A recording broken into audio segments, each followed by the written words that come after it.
pensez en fait des manifestations actuelles? Là, c'est bien. Enfin, C'est compliqué, hein? c'est très compliqué. Le 18 septembre dernier, la France s'est arrêtée. Dans les rues, les voix se sont élevées. Dans les écoles, les usines, les transports, des milliers de personnes ont dit « ça suffit ». Ce jour-là, le mot d'ordre était clair. Bloquons tout.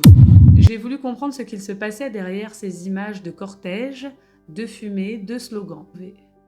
Alors je suis allée à la rencontre de celles et ceux qui étaient dans la rue. Selon le ministre de l'Intérieur, plus de 506 000 personnes ont manifesté partout en France. À Paris, on parlait de 55 000 personnes, mais du côté des syndicats, les chiffres sont bien plus élevés. Plus d'1 million de participants.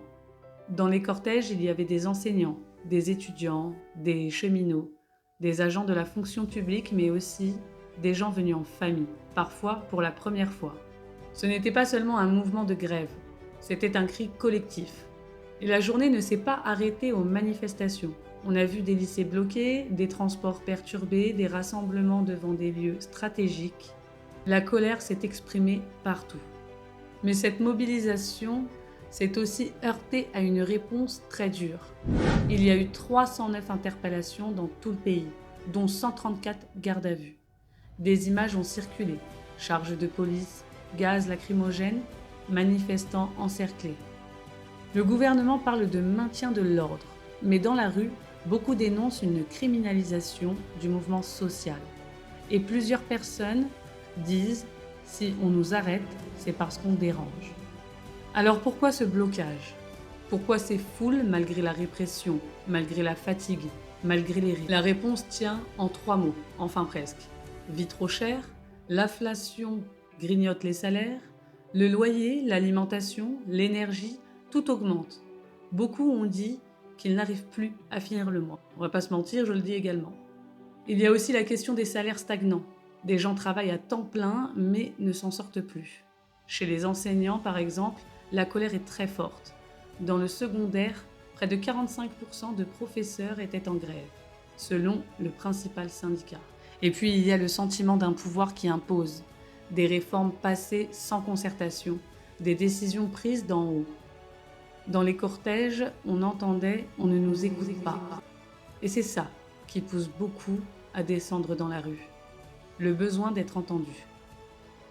J'ai tendu le micro, j'ai rencontré des personnes, je les ai interviewées et je leur ai demandé ce qu'ils pensaient de ce mouvement. On les écoute tout de suite.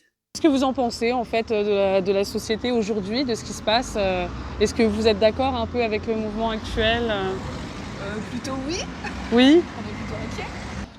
On espère qu'ils qu'ils économisent pour de vrai, pour nous tous. Et voilà. Oui, pour nous tous, ce serait pas mal, exactement. Ouais.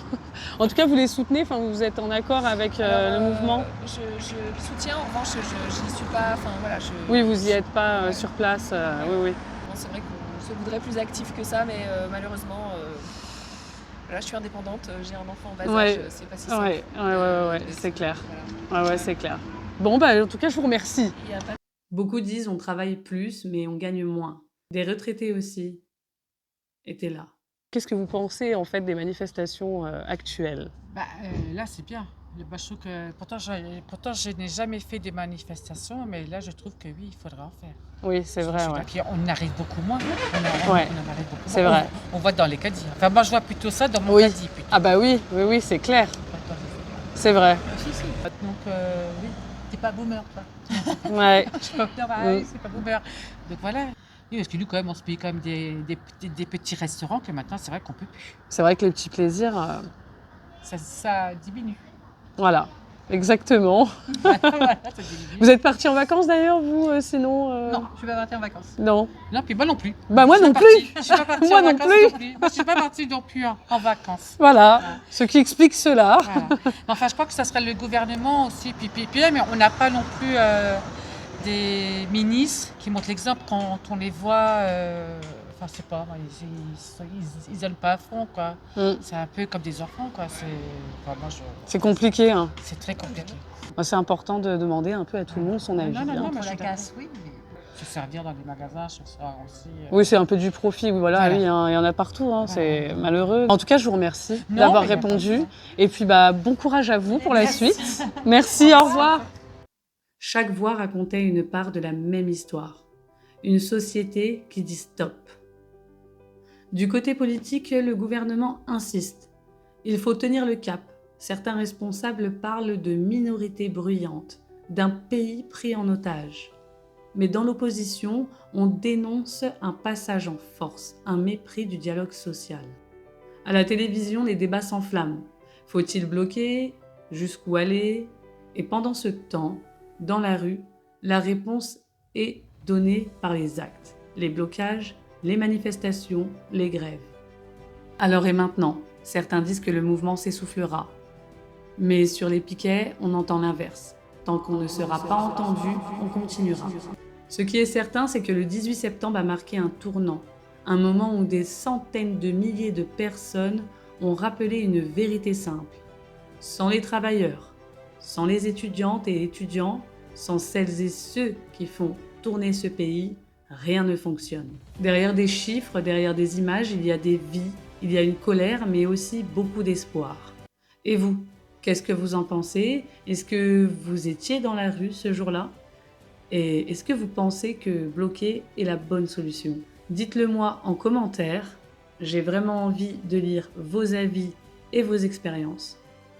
Et si ce format vous plaît, abonnez-vous et nous, on va continuer à décrypter ensemble ce qu'il se passe dans notre société. On va donner la parole à Marguerite pour un petit peu de gaieté dans tout ça quand même. Allez, je vous laisse écouter le témoignage de Marguerite. Marguerite, s'il te plaît, est-ce que tu pourrais témoigner sur qu'est-ce que tu penses, toi? Qu'est-ce que tu en penses de ce qui se passe actuellement? Oui, je suis d'accord avec toi, on est d'accord, oui. T'aimerais bien être en liberté, c'est ça?